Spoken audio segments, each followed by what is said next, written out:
송전탑은 고압 전선을 설치하기 위해서 높이 세운 철탑을 말하고 주로 산 위에 설치한 것을 볼 수 있습니다.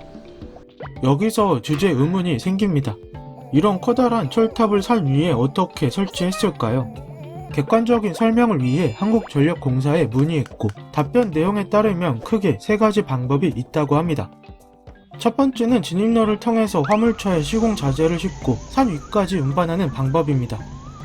이 방법은 경관 훼손과 차량 전복 등의 사고, 산사태 등의 위험을 초래할 수 있어서 규제가 많은 방법으로 쉽게 할 수 없다고 합니다.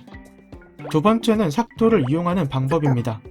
삭도는 공중에 로프를 가설하고 여기에 운반기구를 걸어서 동력 또는 운반기구의 자체 무게를 이용해 운전하는 장치로 이해하기 쉽게 케이블카를 떠올리면 됩니다.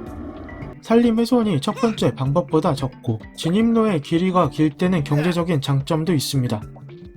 세 번째는 헬리콥터를 이용해 자재를 싣고 옮기는 방법입니다. 첫 번째 또는 두 번째 방법으로 자재를 운반할 수 없을 때 이 방법을 사용하는데 단순하고 빠르고 산림 훼손이 적다는 장점이 있습니다. 하지만 단점도 많습니다. 우선 비용이 문제이고 소음으로 인해 주민들과의 마찰이 잦습니다. 또한 기상 조건의 영향을 많이 받으므로 장시간 건설을 해야 하는 송전탑 시공에는 사용에 어려움이 많습니다.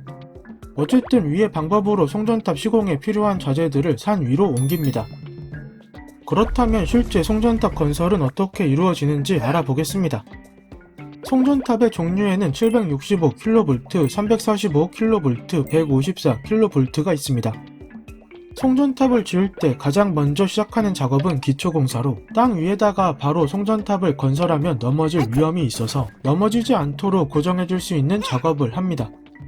방법은 땅에 지름 3에서 4m, 깊이 9에서 11m의 원통형 구덩이를 파고 송전탑의 지지대 역할을 할 기둥을 박은 다음에 콘크리트와 흙으로 대메웁니다. 기초공사 뒤에는 실제 송전탑 건설을 하는데 송전탑 건설에 필요한 자재들을 차곡차곡 쌓아 올린 뒤 작업자들이 볼트 조임 등의 작업을 하는 시기입니다. 철탑을 완공 후에는 연선과 긴선 작업을 합니다. 연선은 전력선을 철탑에 늘어뜨리는 작업으로 메신저 와이어를 송전 구간에 늘여 놓습니다.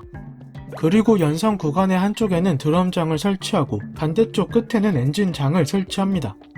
다음으로 메신저 와이어 끝에 전선을 연결하면 엔진이 와이어를 끌어당깁니다. 그러면 전선 드럼에서는 송전선을 내보내고 송전선이 송전 구간에 놓입니다. 여기까지를 연선 작업이라고 하고 긴선은 연선된 전선을 적정 이도로 맞추는 작업입니다. 여기에서 이도는 전선의 높이가 아니라 처진 정도로 바람이 강하게 불 때 끊어지지 않게 하려면 약간 처지게 설계해야 합니다. 놓인 송전선을 송전탑마다 설치해 놓은 블록 위로 와이어를 끌어당겨서 올린 다음에 애자에 고정해주면 완료입니다. 참고로 전기 안전을 위해 이 애자를 정기적으로 고압 호스를 이용해 물 청소를 해주는데 먼지나 새똥 등 불순물이 많이 쌓이면 전력 손실이 많아지기 때문입니다. 그런데 청소할 때 전기를 차단하지 않고 합니다. 위험하지 않아서 이렇게 하는 것이 아니라 전기가 끊기면 그 시간 동안 많은 사람이 전기를 이용할 수 없으므로 이렇게 하는 겁니다. 청소 중 자칫 물방울이 튀어 살갗에 닿으면 물에 있는 전하가 원인이 되어 감전사하기도 합니다. 이런 일이 없도록 바람을 등지고 작업하나 위험한 작업입니다. 추가로 송전탑의 전선을 잘 살펴보면 전선에 동그란 공 같은 게 매달려 있을 겁니다.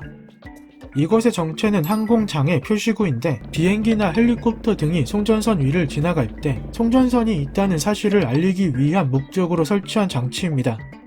이 항공장의 표시구는 색깔에 따라 일반 가공지선과 광복합 가공지선으로 구분할 수 있습니다.